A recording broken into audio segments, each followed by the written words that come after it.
Good morning class. आज हम हमारे नेक्स्ट क्वेश्चन आंसर कर रहे हैं फर्स्ट लेसन के। हड़प्पा के पश्चिमी एशिया के साथ व्यापार संबंधों का वर्णन कीजिए। हड़प्पा के पश्चिमी एशिया के साथ जो व्यापार संबंध थे उसके प्रमाण इस प्रकार मिले हैं। ओमान से तांबा लाया जाता था। हड़प्पा तथा ओमान के तांबे में निकल के अंश इस बात की पुष्टि करते हैं क्योंकि हड़प्पा के और ओमान के दोनों तांबों में निकल के अंश मिले हैं। तो ओमान के एक स्थल से हड़प्पाई जार पाया गया था जिस पर काली मिट्टी की एक मोटी परत चढ़ाई गई थी। मेसोपोटामिया के एक ग्रंथ में मलेहुआ का उल्लेख है जो संभवतः हड़प्पाई क्षेत्र था। यहाँ से मेसोपोटामिया को कार्निलियन, लाजवाब मणि, हड़प मणि, तांबा, सोना आदि उत्पाद प्राप्त होते हैं। हड़प्पा के बाट, मालाएं तथा मूरे मेसोपोटामिया के स्थलों से प्राप्त हुई हैं। हड़प्पा की जो मूरे हैं उन पर जहाज तथा नाव के चित्र व्यापारिक संबंधों की पुष्टि करते हैं कि उस समय व्यापार होता था जहाजों तथा नाव द्वारा। हड़प्पा सभ्यता के समाधानों की मुख्य विशेषताएं क्या हैं कि स्वाधान मृतकों को प्राय गर्तों में दफनाया जाता था। कभी कभी जो स्वाधान के गर्त हैं वो की बनावट एक दूसरे से अलग भी होती थी। कुछ स्थानों पर गर्त की सतहों पर ईंटों की चिनाई की गई थी। कुछ कब्रों में भांड और आभूषण भी मिले हैं। ये संभवतः एक ऐसी मान्यता की ओर संकेत करते हैं जिसके अनुसार लोग ये सोचते थे कि मरने के बाद भी ये चीज़ें जो हम उनके साथ दबा रहे हैं, दफना रहे हैं, वो उनको आगे मिलेंगी। और 1980 के दशक के मध्य में हड़प्पा के कब्रिस्तान में हुई खुदाइयों में एक पुरुष की खोपड़ी के समीप शंख के 3 छल्ले, जैस्पर के मनके, सैकड़ों की संख्या में बारीक मनकों से बनाए एक आभूषण मिला है। कहीं कहीं पर मृतकों के साथ तांबे के दर्पण दफनाए गए थे। ऐसा लगता है कि हड़प्पा सभ्यता के निवासियों का मृतकों के साथ अधिक बहुमूल्य वस्तुएं दफनाने में विश्वास नहीं था।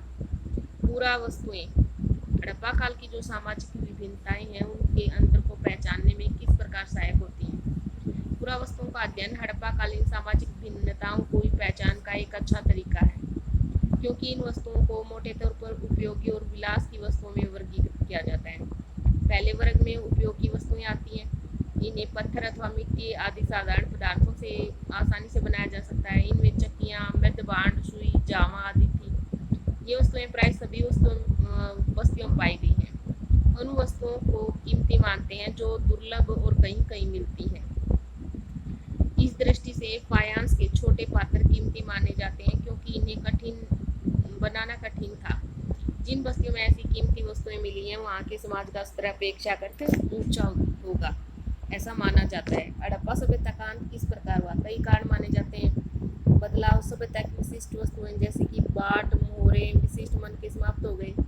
आवास निर्माण की जो तकनीकी का पतन हुआ और बड़े सार्वजनिक भवनों का निर्माण भी बंद हो गया। परिवर्तनों के कारण जलवायु पर परिवर्तन, अत्यधिक बाढ़ें, वनों की कटाई, नदियों का सूख जाना या मार्ग बदल लेना, भूमि का अत्यधिक उपयोग। नेक्स्ट क्वेश्चन है हड़प्पा सभ्यता की पाठ प्रणाली की विशेषता। बाट क्या थे? अलग अलग आकार के पाए जाते थे। बाटों की जो एक सूक्ष्म और परिशुद्ध प्रणाली प्रचलित थी।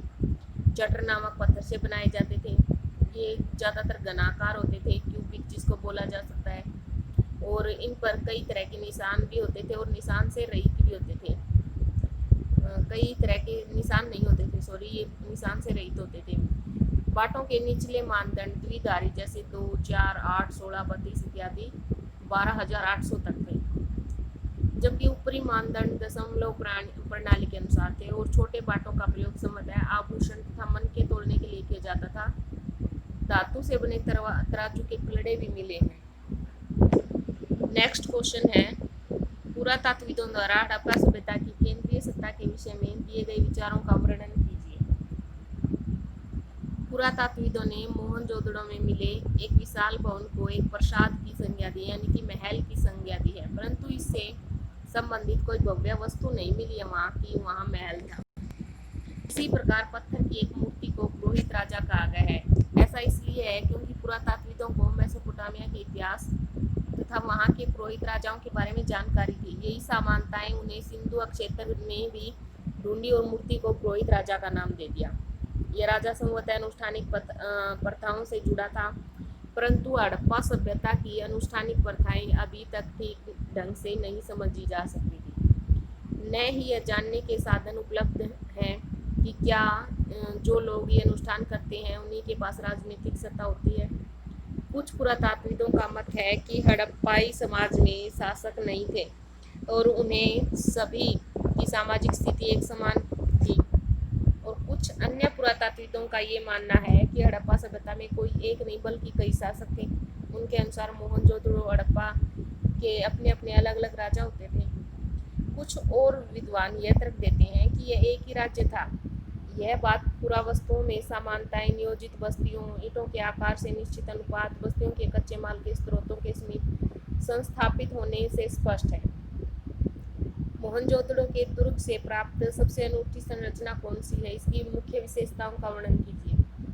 एक विशाल स्नानागार मोहनजोदड़ो के दुर्ग से मिली अनूठी संरचना है। यह दुर्ग के आंगन में बना एक आयताकार जलाशय है।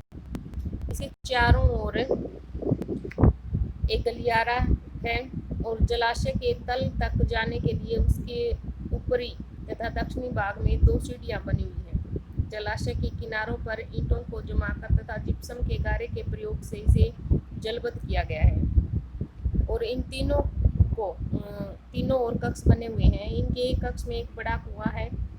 जलाशय से पानी एक बड़े नाले में बह जाता है और इसके उत्तर में एक गली है और गली के पार अपेक्षाकृत एक छोटी संरचना है जिसमें 8 स्नानागार बनाए गए थे। एक गलियारे के दोनों ओर 4-4 स्नानागार बने थे। प्रत्येक स्नानागार से नालियां गलियारे के साथ साथ बने एक नाले में मिलती थी।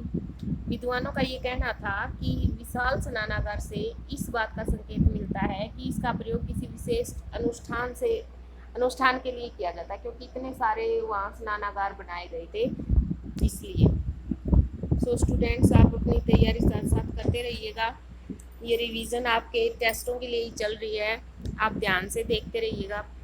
Thank you, have a nice day.